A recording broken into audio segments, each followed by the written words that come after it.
दोस्तों नीति वचन 26 अध्याय उसकी दूसरी आयत में लिखा है, जैसे गोरैया घूमते घूमते और सुबेनी उड़ते उड़ते नहीं बैठती, वैसे ही व्यर्थ श्राप नहीं पड़ता। यह एक बड़ा ही गंभीर वचन है जिसमें क्लियरली बताया गया है कि बिना कारण कभी भी श्राप किसी पर नहीं पड़ता। यदि किसी के ऊपर श्राप है तो उसका एक कारण भी होगा। चलिए कुछ कारणों को देखते हैं कि श्राप कैसे पड़ता है, और ये सब कुछ हम देखेंगे परमेश्वर के वचन से।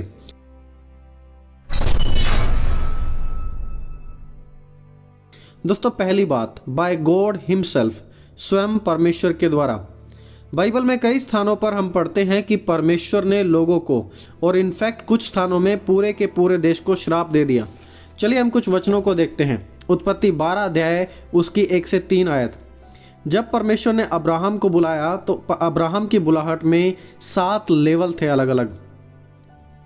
जैसे कि परमेश्वर ने कहा था, मैं तुझे एक बड़ी जाति बनाऊंगा, मैं तुझे आशीष दूंगा, मैं तेरा नाम महान करूंगा, तू आशीष का मूल होगा, और जो तुझे आशीष दे मैं उसे आशीष दूंगा, और जो तुझे कोसे मैं उसे श्राप दूंगा। पृथ्वी के सारे कुल तेरे कारण आशीष पाएंगे। परमेश्वर की महान बुलाहट के साथ अब्राहम के लिए एक प्रोटेक्शन भी परमेश्वर के द्वारा दी गई थी। परमेश्वर ने कहा था, जो कोई तुझे कोसे उसे मैं श्राप दूंगा। जब परमेश्वर एक व्यक्ति को अपने काम के लिए बुलाते हैं तो परमेश्वर उसे प्रोटेक्ट भी करते हैं।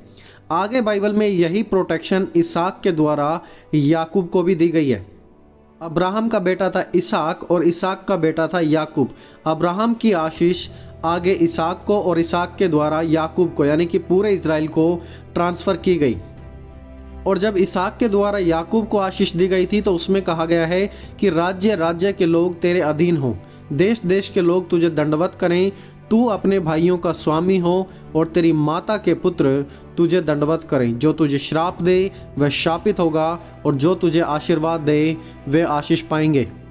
और फिर यही पूरी की पूरी प्रोटेक्शन पूरे इजराइल देश को भी यहोवा परमेश्वर के द्वारा दी गई है। लिखा है, जो कोई तुझे आशीर्वाद दे वह आशीष पाए, और जो कोई तुझे श्राप दे वह शापित हो। सो आप यहाँ पर ऑर्डर देखिए, जो तुझे आशीष देगा वह आशीष पाएगा, और जो श्राप देगा तो वह श्रापित होगा। सबसे पहले यह वादा परमेश्वर ने अब्राहम से किया था उत्पत्ति 12 अध्याय में। फिर अब्राहम के बेटे इसहाक के द्वारा इसहाक के बेटे याकूब को दिया गया उत्पत्ति 27 अध्याय में। फिर यही सेम वादा पूरे इजराइल देश के साथ किया गया है गिनती उसके 24 अध्याय में। परमेश्वर की ओर से हर एक उस व्यक्ति के ऊपर श्राप है जो परमेश्वर के लोगों को श्राप देते हैं, उनके लिए पीड़ा का कारण बनते हैं, ठोकर का कारण बनते हैं, और परमेश्वर के लोगों को सताते हैं। यदि कोई भी जन परमेश्वर के लोगों के साथ अच्छा करेगा तो वो आशीष पाएगा, और यदि वो बुरा करेगा, लोगों के लिए ठोकर का कारण बनता है, तो परमेश्वर की ओर से ऐसे व्यक्तियों पर श्राप ठहराया गया है। यहूदी लोगों के साथ परमेश्वर की ये वाचा रही है कि जो कोई तुम्हें आशीष देगा तो वो आशीष होंगे, और जो कोई तुम्हें श्राप देगा वो खुद श्रापित हो जाएंगे। व्यवस्था विवरण 27 अध्याय में हम पढ़ते हैं कि वादे के देश में लोगों को पहचाने से पहले परमेश्वर यहोवा ने उन्हें आशीष और श्राप दोनों का रास्ता अच्छे से समझाया था, जो आज हमें भी समझना है। अगर वो परमेश्वर के अनुसार चले तो परमेश्वर ने कहा कि तुम आशीषित होंगे, लेकिन यदि तुम इसके विरुद्ध चलोगे तो तुम पर श्राप पड़ेंगे, और वहाँ पर परमेश्वर ने 12 प्रकार के श्राप बताए हैं। चलिए हम कुछ प्रकार के श्रापों को देखते हैं इस वीडियो में, और आने वाले पार्ट 3 में हम और भी जो बाकी के पॉइंट्स रह जाएंगे हम उनके ऊपर डिस्कशन करेंगे। दोस्तों पहला श्राप, मूर्ति पूजा के द्वारा। व्यवस्था विवरण उसके 27 अध्याय उसकी 15 आयत में लिखा है कि श्रापित है वह मनुष्य जो कोई मूर्ति कारीगर से खुदवा कर या ढलवा कर बनाए, क्योंकि इससे यहोवा गणना करता है। तब सब लोग कहें आमीन। परमेश्वर ने लेवियों के द्वारा ऐलान कराया था कि यदि कोई भी मूर्ति पूजा करेगा तो उस पर परमेश्वर का श्राप पड़ेगा, और उन्होंने इस बात को माना और सहमति दिखाते हुए कहा आमीन।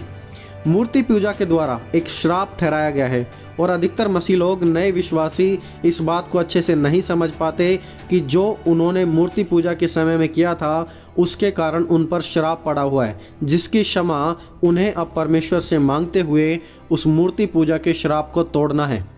क्योंकि विश्वास में आने से पहले लोग मूर्ति पूजा करते हैं, पत्थरों की पूजा करते हैं, लेकिन ये परमेश्वर के वचन के बिल्कुल खिलाफ था। इसीलिए परमेश्वर ने इस बात को यहाँ पर बिल्कुल क्लियर किया है कि मसीह में आने के बाद श्राप को तोड़ा जाए, क्योंकि मूर्ति पूजा के द्वारा परमेश्वर का कर्स लोगों पर आता है। दोस्तों, दूसरा श्राप का कारण है डिसऑनरिंग योर पेरेंट्स, यानी कि माँ बाप को तुच्छ जानना, उनकी इज्जत ना करना। परमेश्वर ने अपने लोगों को साफ साफ बताया था, लिखा है, श्रापित है वह मनुष्य जो अपनी माता या पिता की आज्ञा ना माने और उन्हें तुच्छ जाने। परमेश्वर के द्वारा दी गई 10 आज्ञाओं में से एक आज्ञा थी कि तू अपने माता और अपने पिता का आदर करना, जिससे जो देश यहोवा परमेश्वर तुझे देता है उसमें तू बहुत दिन तक रहने पाए। माँ बाप की आज्ञा मानने के साथ जीवन की बहुतायत जुड़ी है और उन्हें तुच्छ जानने के कारण एक श्राप वहाँ पर दिया गया है। दोस्तों, एक बात यहाँ पर ऑब्जर्व करें कि 10 आज्ञाओं में से सिर्फ यही एक ऐसी आज्ञा है जिसमें आशीष जुड़ी हुई है, जिसमें लिखा है कि यदि तुम पालन करोगे तो तुम्हारे ऊपर आशीष है, माँ बाप की बात मानने के कारण। क्योंकि परमेश्वर सीरियसली इस चीज़ को समझाना चाह रहे थे कि माँ बाप का आदर करने से आशीष है और आदर ना करने से श्राप भी पड़ता है। आज आप मसीह में आ गए हैं, लेकिन शायद फिर भी आप पेरेंट्स का रिस्पेक्ट ना करते हो, और पेरेंट्स शायद आपने भी कभी अपने माँ बाप का, अपने पेरेंट्स का आदर ना किया हो। उसके कारण हो सकता है कि आपके लाइफ में श्राप है। इसलिए आज जब आप परमेश्वर में चल रहे हैं तो इस बात को गंभीरता से लें कि आप कैसे अपने माता पिता की इज्जत कर रहे हैं और क्या आप उन्हें तुच्छ जान रहे हैं। दोस्तों, ऐसा करना परमेश्वर के वचन के खिलाफ है और यह आपके जीवन में एक श्राप का कारण बन सकता है।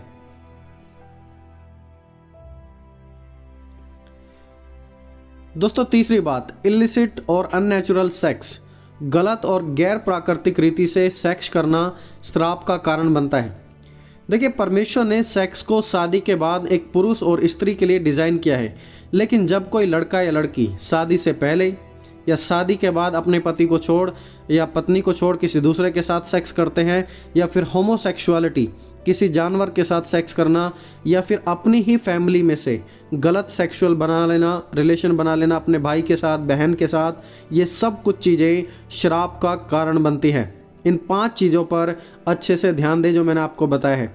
शादी से पहले कोई भी रिलेशन, या शादी के बाद अपने पति या अपनी पत्नी को छोड़कर अपनी शादी से बाहर किसी दूसरे के साथ गलत संबंध बनाना, होमोसेक्सुअलिटी यानी कि आदमी आदमी के साथ, औरत औरत के साथ करे, लेस्बियंस, और किसी जानवर के साथ सेक्स करना, या फिर अपनी ही फैमिली में से, जिसे हम इंसेस्ट बोलते हैं, उसमें से अगर किसी के साथ सेक्स किया जाता है, गलत शारीरिक संबंध बनाए जाते हैं, तो वहाँ पर एक श्राप पड़ता है।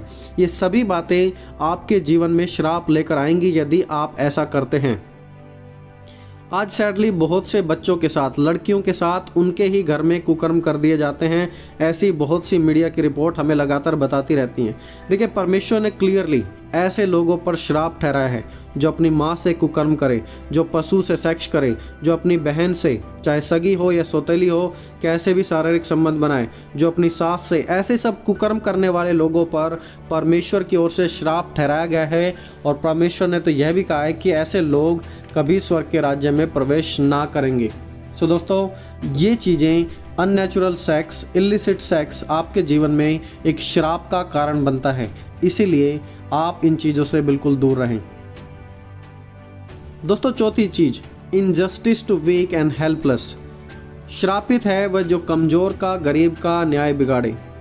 देखिए, जब एक कमज़ोर का और गरीब का हक मार लेते हैं लोग, उसे परेशान करते हैं या उनका न्याय बिगाड़ते हैं, तब उसके कारण परमेश्वर का श्राप लोगों पर पड़ता है। परमेश्वर ने कहा, श्रापित है वह जो अंधे को मार्ग से भटका दे, और श्रापित है वह जो परदेसी, अनाथ या विधवा का न्याय बिगाड़े। और तब सब कहें आमीन। दोस्तों, बाइबल में परमेश्वर ने बार बार कहा है कि तू किसी परदेसी, किसी अनाथ, विधवा का न्याय ना बिगाड़ना, क्योंकि ऐसे लोगों की ओर से परमेश्वर स्वयं लड़ते हैं। देखिए, निर्गमन 22 अध्याय में परमेश्वर ने स्ट्रिक्टली इसके खिलाफ वार्निंग भी दी थी सभी लोगों को। हम पढ़ते हैं निर्गमन 22 अध्याय उसकी 21 से 24 आयत में इस प्रकार लिखा है, तुम परदेसी को ना सताना और ना उन पर अंधेर करना, क्योंकि मिस्र देश में तुम भी परदेसी थे।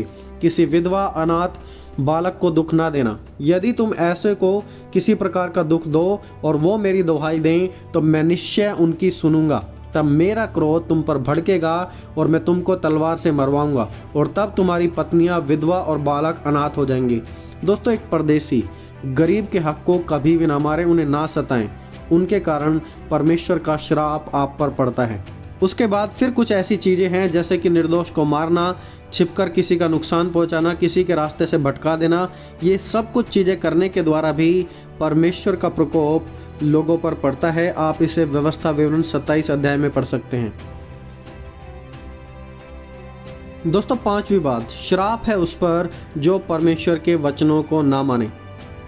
देखिए, परमेश्वर हमेशा 2 रास्ते दिखाते हैं, एक है ब्लेसिंग का और दूसरा है कर्स का, यानी कि श्राप का, और चुनाव हमें करना होता है। अब क्योंकि अब्राहम ने परमेश्वर के वचनों को माना तो परमेश्वर की ओर से उसे आशीष मिली और वह धर्मी गिना गया। लेकिन यहाँ पर देखिए, श्रापित है वह जो इस व्यवस्था के वचनों को मानकर पूरा ना करें। तब सब कहें आमीन। पहले परमेश्वर ने इजरायलियों को सब बातें अच्छे से समझाई और समझाने के बाद तब उन्हें कहा, यदि तुम इन वचनों पर ना चलोगे तो तुम पर श्राप पड़ेगा।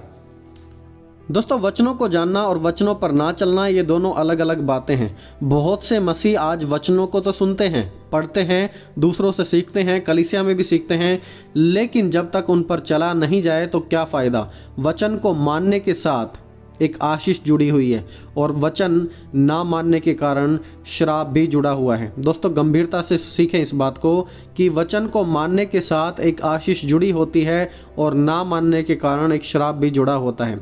आइए देखते हैं निर्गमन उसका 15 अध्याय उसकी 26 आयत में यहोवा परमेश्वर ने कहा, यदि तू अपने परमेश्वर यहोवा का वचन तन मन से सुने और जो उसकी दृष्टि में ठीक है वही करे और उसकी आज्ञाओं पर कान लगाए और उसकी सब विधियों को माने, तो जितने रोग मैंने मिस्रियों पर भेजे हैं उनमें से एक भी तुम पर ना भेजूंगा, क्योंकि मैं तुम्हारा चंगा करने वाला परमेश्वर हूँ। परमेश्वर ने यहाँ पर वादा किया है कि यदि तुम मेरी बातों पर सुनोगे, मेरी बातों पर कान लगाओगे, तो मैं तुम्हें दूसरे लोगों के समान ट्रीट नहीं करूँगा, तुम मेरे खास लोग बन जाओगे। तो दोस्तों, आज ये जो 5 बातें हमने सीखी हैं, इन 5 कारणों के द्वारा लोगों के जीवन में श्राप आता है। ऐसे और भी कारण हैं जिन्हें हम पार्ट 3 में डिस्कस करेंगे।